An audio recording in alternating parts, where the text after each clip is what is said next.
สัมภากันนัดเอาก็ไม่ดกนาป่าขาดงใหญ่เสือหนียังมาพร้อมหน้าอันที่ขาดบนท้าก็บ่มีเพิ่นก็หาวิธีนี้ไปอย่างอื่นไปพ้นแล้วอึดอยากความกินสออาหารอันใดก็บ่พอปากเพิ่นก็มีข้าวตากมาคนละถุง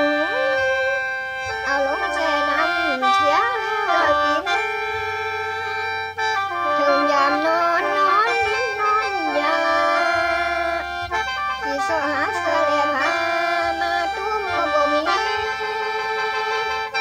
ก็มาอย่าแด่ฝูงหมู่เหล่าวันเพิ่นก็เดินขบวนกันมาฮอดที่12 ขวาไปอยู่ข้างป่าเล่า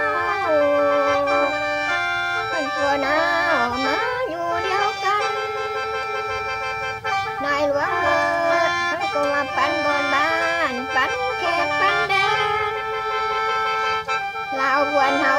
จังได้ตั้งบ้านพออยู่พอนอนจังมีลูกหลานแผ่มาเต็มบ้านลูกน้อยค่อยก็บ่ทันเห็นลาวบวนมาสาวนางยังบ่เกิดความก็บ่